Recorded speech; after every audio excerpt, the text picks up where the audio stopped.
one, it's to meet the customers where they are, right? Like customers are interested in, getting things delivered to their home. It will most likely be in kind of suburban areas. I mean, I don't see drones flying around in big cities and really doing deliveries there.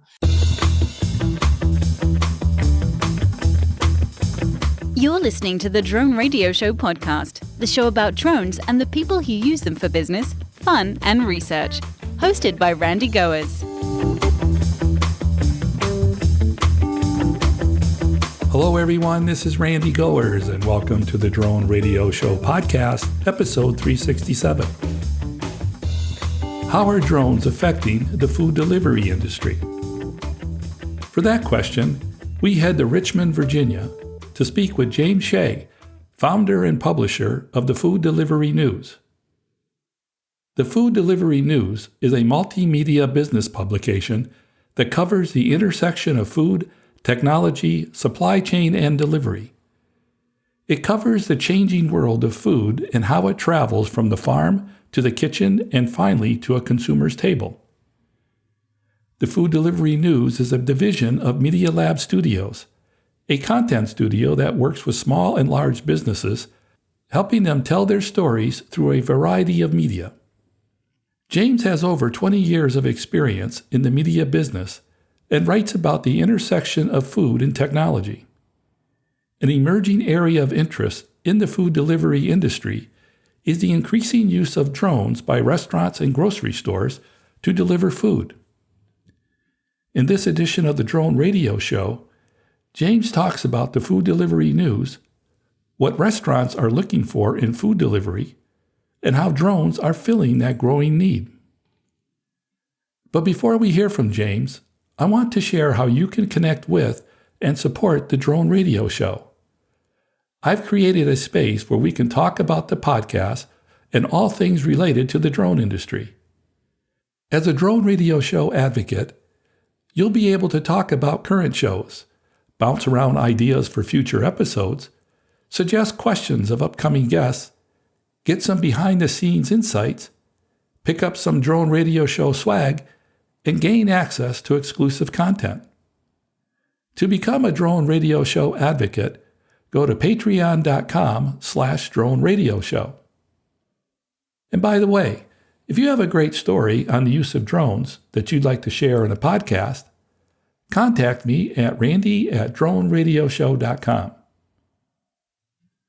So let's find out how drones fit into the food service delivery industry with James Shea of the Food Delivery News. Let's pick up the interview where I asked James to introduce himself. My name is James Shea, and I'm the publisher of Food Delivery News. We're a website and media company that focuses on off-premise delivery, kind of the new world of, how you get food from point A to point B, whether that's restaurants or grocery stores or meal kits. James, how long has the Food Delivery News been in existence? We're going on close to 2 years in September. Why did you create the publication? My background's in journalism. I worked in daily newspapers for like 10 years and kind of made the transition over to digital publishing. And I always wanted to have a media property. So about 2 years ago, I kind of some research of areas that were really kind of growing and interesting and found that, food delivery, especially during the pandemic, was a huge topic. And I've just found it to be super fascinating how the restaurant and grocery industry has changed. And then also how this technology has really kind of played a key role in helping connect businesses with delivery. Does the Food Delivery News focus on restaurants only, or does it also include grocery stores? Yeah, I would say that it's both. I mean, I say that we really have kind of drilled down into the restaurant space, but I definitely think there's a lot of overlap between delivery in grocery stores, meal kits. There's a lot of gray areas kind of where one starts and the other begins, but I think it's all about kind of where the consumer is these days, where they're more interested in dining in their homes than they are in dining in a restaurant. With the pandemic subsiding, what's the general trend now for food delivery? I would say that in general, and these are just general things, but I think that off-premise dining is here to stay. I think that consumers have said that this is something they want, but how much of that will be actual, like someone from, say DoorDash or Uber Eats delivering your food to your house? That's definitely dropped off a lot. I think part of that is cost. I mean, it costs quite a bit to get your $15 lunch delivered to your house. So a lot of people, the trend right now is to go from order online and pick up yourself, rather than the old days of just sit in line and order takeout. Okay, so let's talk about the advent of drones as a food delivery option. From your perspective, what's the problem that drones solve? Well, I think that it solves a couple of problems. I think one, it solves the distance problem of, you have the United States in general, especially the suburbs, are a huge area to cover. And it's efficient to move, around in a city on a bike or something that's, a moped, but delivering, say a 3 or 4 pound package of food in a 4 or 5,000 pound vehicle is super inefficient. So I think that that's one of the problems that it solves, is that it kind of helps with moving goods from point A to point B more efficiently. But I also think that it helps in this kind of era where gas prices are high, and helps to be able to, get the cost of delivery down. I mean, I think that you gas it, $5.50 or $5 or whatever it is right now. It's just expensive to move food from one point to the other, and drones really can help increase that efficiency. What sort of progress or activity are you seeing in this regard? I mean, I would have to say, just to start, that most of this stuff right now is experiments. Most of what the companies are doing are just trying to figure out, one, how drone delivery works, right? How is the best way to get the food to people? And then two, what's the best way to actually package it and put it together so that the food comes together? I mean, if you say deliver a coffee, right? How do you deliver coffee that doesn't get spilled and makes a mess before it gets there? And then you also have, the problem of drones hovering over people's houses, and what does that mean? And how do you reduce the kind of impact that drones have when doing delivery? How about some actual examples of food delivery projects? Who's doing what right now? I mean, I think Walmart is really one of the best examples of where drones might fit in, because Walmart's looking at it from a really bigger perspective. They're trying to say, okay, you have autonomous vehicles, you have electric vehicles, you have drones, you have all these different tools in the toolkit. And how could something like drone delivery fit in? And I think what Walmart is kind of really honing in on is that drone delivery could really work well for quick orders that needed to be delivered, in a short amount of time. Say, for example, somebody has a prescription medication, or somebody has like baby formula. Maybe they just want to have, lunch delivered them quickly. It's something that you can do in a short amount of time, and it's a smaller order, right? I mean, whereas you could use, like, say, autonomous vehicle delivery or electric vehicle delivery for more kind of, mid-mile kind of delivery. And I think that's what's so interesting about what Walmart's doing. I mean, I think, they kind of got into the delivery business with drones back during the pandemic, when DroneUp, a Virginia company, kind of started testing the delivery of COVID at-home tests in rural areas to try and move those. Walmart kind of heard about this and then invested in DroneUp. And so they've kind of partnered. I think that I read that Walmart's now looking at expanding kind of some initial tests that they were doing in Arkansas out into like 6 states or something like that. I know here in Virginia, where I live, there were some pieces on television talking about me being able to get drone delivery from Walmart at my house within the next few months. So that would be interesting. Any other brands that we might be familiar with? One is Brinker, a brand that has like Mangino's Italian Classics and It's Just Wings. And they're very much a national food brand. They just started doing with a company called Flytrex out of Israel. They were testing the delivery of food in Texas.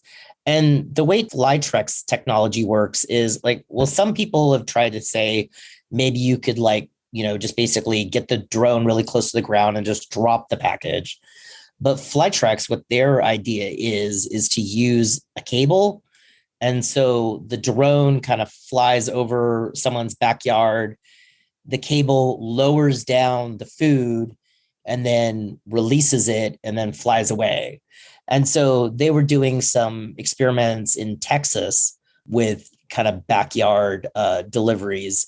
And then the other one is El Pollo Loco, which is a kind of Mexican fast food chain out of California. And they were also trying to work with Flytrex on kind of experiments of seeing what you could do, right? Like, what is the kind of capabilities? What are the possibilities?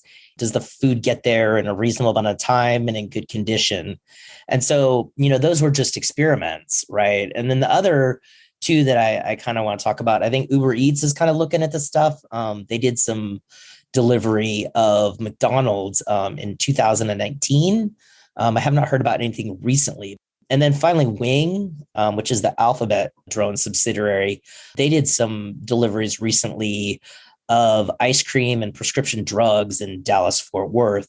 From the restaurant or grocery store perspective, what do they want to achieve through drone delivery? One, it's to meet the customers where they are, right? Like customers are interested in, getting things delivered to their home. It will most likely be in kind of suburban areas. I mean, I don't see drones flying around in big cities and really doing deliveries there. I could see maybe stuff where they go to designated landing areas, like, say like to an apartment complex where there's a designated area or like an office park. I mean, I think right now what the brands really get for it is press, right? I mean, I think when any of these people, announce that they're doing some sort of test project or demonstration project, local press loves to cover it. I mean, it works really well in local TV. Trade press loves to cover it. Drones provide one form of robotic delivery, and there are several companies working on autonomous ground vehicles that could deliver food as well. How do you see those options serving restaurants and consumer needs? All this stuff, I think autonomous vehicles, I think robot delivery, I think that electric vehicle, I mean, all of these things are part of a bigger puzzle. But like the autonomous, delivery, cars driving around by themselves on the streets. I mean, I think part of the problem that you have is how do you tell a customer, right, that an autonomous vehicle is pulling up to their house and that they have to basically get their phone out, type in a number, the window in the car will open and then people will get the food out themselves, right? Like it's such a different experience than having a delivery driver from DoorDash or Uber Eats drop the food off on your door. I mean, I think there's just a lot of questions that need to be answered about how interaction between this technology and customers will happen. On the food delivery service website, there's a mention of the Kroger company experimenting with robotic food delivery. What can you tell us about that? Kroger's kind of done some experiments with a company called Drone Express, trying to see if they could, get deliveries from the store to your home. From what I have read is that in Centerville, Ohio, they were delivering packages. And what they were doing was a little bit different, compared to say Flytrex, which was, lowering the packages down with like a crane or line.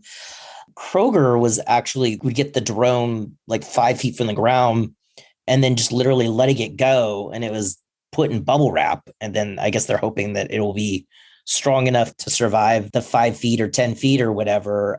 I mean, they talked about the fact that the packages had to be less than 5 pounds, only a 1 mile radius. They talked a lot about this, but it was 6-8 months ago. I haven't read anything or seen anything other than the kind of initial experiments that they were doing. What else might we see as the food industry seeks to use drones? You could see using the drones for longer delivery and then having a person actually take it to the, like a house. Like I know there was some experiments, I think in Israel, where they were flying them out to, I think, some of the settlements, and the drone would leave, like I think it was a Pizza Hut, and then fly to a drop zone. And then the drop zone would like basically hand the pizza off to a driver, and then the driver would take it last mile. So I think that's one possibility, right? Is that where the drones are used to kind of fly over the tops of areas, and then you could have someone on the ground actually doing the delivery. I also think that you have kind of like the Walmart model where drones really fit into a bigger picture of like, you could have regular, human delivery, you could have drone delivery, you could have autonomous delivery, robot delivery, and you look at it from a bigger picture of all of these are ways to do last mile delivery, and drones are just one tool kind of in the toolbox. There might be an opportunity for drones to serve events or larger venues. How many times have you gone to an event where they run out of food and then, everyone's waiting for the delivery truck? Yeah, I could see that, where there's like a traffic problem getting to like, say, like a, beer festival or something, right? And you could use the drones to bring it. I could see you even like doing it where they go from like, say, a food truck, right? To where the food truck is, close to the neighborhood. And then it could just take it like the last mile from the food truck to the neighborhood, as kind of a way to get the food to the people's houses, rather than having them come to the food truck or having, a regular standard vehicle deliver them. I think there's a lot of directions you can go with this stuff. I just still think that one, you got to look at food quality, right? Like how banged up and smashed is your hamburger when you get it after being delivered? I mean, nobody wants to get food that's in terrible condition, right? So you got to figure that out. And then on top of that, like say a drink, right? How do you deliver a coffee or a soda in a drone and it not spill? I think those are questions that need to be answered. And I think there's a lot of people who are trying to answer those. I came across a couple of articles that had to do with something called ghost kitchens. What is a ghost kitchen? Yeah, ghost kitchens is kind of a new concept that's come out like maybe in the last, 2 years or so. And it's basically a delivery only kitchen, right? So like you would have, say, in a traditional, kind of takeout or dine-in restaurant, like say Chipotle or something, right? You would have half of the restaurant is the kitchen and the other half is for sit-in. Well, a ghost kitchen is pretty much like almost like a commissary where the only thing going on inside it is cooking, and then it's all for delivery. So it's almost like a virtual brand where it only exists inside the ghost kitchen. And it kind of, the term came about kind of randomly in New York. There was a kind of investigation that was done by a local TV station, and they found that, a lot of restaurants were doing delivery, but were not registered with the city. And so they were basically called them ghost kitchens, right? Because they were not registered as official restaurants within the city. And so this term kind of stuck. But it's part of the new off-premise delivery model, right? Where you don't necessarily have to have people in your dining area anymore, right? You can cook the food, give it to a delivery driver. The delivery driver takes it to people's house. And then you just have it all online, right? Where you order it through DoorDash or you order it through the individual brand's website.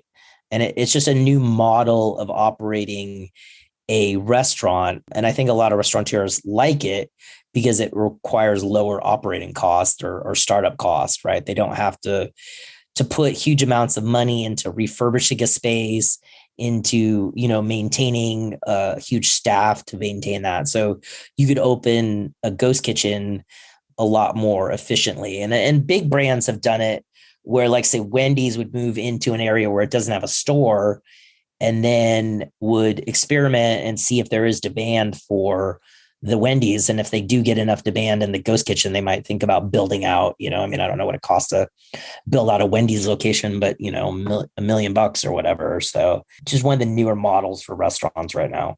And is that trend growing? Yeah, growing definitely. But also I think having some growing pains, I guess, there was a lot of venture capital money that moved into the ghost kitchen space kind of during the pandemic. And some of those companies are having problems because they grew so quickly and were not kind of able to keep up with growth and demand. As a city planner, my first thought is how they're permitted. Typically, restaurants are permitted based on the number of seats, parking, and traffic generated, which is really not characteristic of a ghost kitchen. That's funny that you mentioned that. That's actually something that's a real thing. Because like you could have like, say, a commissary kitchen where like somebody is cooking something that they would just sell in a store, right? Like they would be making a food product, which would be like kind of your traditional commissary. And then you have a restaurant, but they're kind of a hybrid. And so I have heard that some local governments are having a lot of confusion, I think, both from a federal standpoint on what the federal rules are, and also the local rules about how you permit one of these and how you inspect it. James, is there anything that we missed that we should talk about? I think a lot of the stuff right now is experimentation. It's really brands trying to understand what are the possibilities, like where could delivery fit into the new off-premise dining model. But also, I think it fits into a bigger picture of how do you become more efficient with delivery, as gas is $5 or $6 a gallon. It's one of the ways that you can move things, more efficiently. And how autonomous that becomes, I think, is still a little unclear what the FAA wants and how much regulation they're gonna have to let the drones be not line of sight and fully autonomous. I'm curious, how is the current state of the economy affecting the food delivery industry? I think the major delivery companies right now, Uber Eats and DoorDash and Grubhub, they've all implemented a fee because the drivers basically were having a hard time making money when they're paying huge amounts for gas. So it just costs more right now to get your food delivered. I think that food costs are a huge problem right now for restaurants. I think the margin on restaurants is hard to begin with. And then when all of your food costs now are up significantly, and then, delivery costs are up, it's just a hard environment to operate. But I think one of the places that I think is really more actively being pursued than drone is electric vehicle delivery. Say Teslas or Volts or any of those things, I think are real options for delivery because they're just a much more economical way to move food than, say, a standard, 4,000 or 5,000 pound vehicle. It looks like you're planning an electric vehicle food delivery conference for 2023. I know it's early in the planning stages, but tell us about it. What we're trying to accomplish with the conference is, one, we want to demonstrate this stuff. I think a lot of people talk about this stuff, but I think a lot of brands, a lot of the restaurant brands really want to see this stuff in action. So what we're trying to think about is we'll have one day of kind of like presentations and talks, and then we'll have a second day where, maybe perhaps at an airport or something where you could see a drone delivery actually take place, or you could see a robot delivery actually take place. And so I think it's going to be a real place for restaurant brands to really see some of this technology in action. I put that placeholder up there a few weeks ago because my partner and I are still kind of in talks. So I don't want to give out too much information until everything's signed on the dotted line. But the hope is that maybe in Austin or Washington, D.C., we could get the Future of Food Delivery conference to happen early next year. And for my final question, James, what message would you like to leave regarding the future of drones and food delivery? A lot of people are asking a lot of interesting questions and looking to the future, right? It's not science fiction anymore. This stuff in the next couple of years is going to be a reality. What that reality looks like is not exactly clear, but I do think that there are a lot of super smart and interesting people who are trying to understand how drones can make food delivery a more efficient and kind of better technology. That's it for episode 367 of the Drone Radio Show. I hope you enjoyed hearing from James Shea of the Food Delivery News. I want to thank James for taking the time to speak with me. If you want to learn more about the food delivery news or want to connect with James, check out the webpage at fooddeliverynews.com. And if you like the Drone Radio Show, then I'm sure you're going to like being part of the community of Drone Radio Show advocates. I look forward to seeing you at patreon.com/Drone Radio Show. And thanks for listening. Your support means a lot to me, and I hope you'll listen to more episodes of the Drone Radio Show podcast to hear how others are using drones for business, fun, and research. For the Drone Radio Show, I'm Randy Gores. This has been the Drone Radio Show podcast. More information on today's show can be found on our website at www.droneradioshow.com. If you're using drone technology for business, fun, or research and would like to share your experience on the show, please visit our website and fill out a guest appearance application. And don't forget to follow us on your favorite social media channels.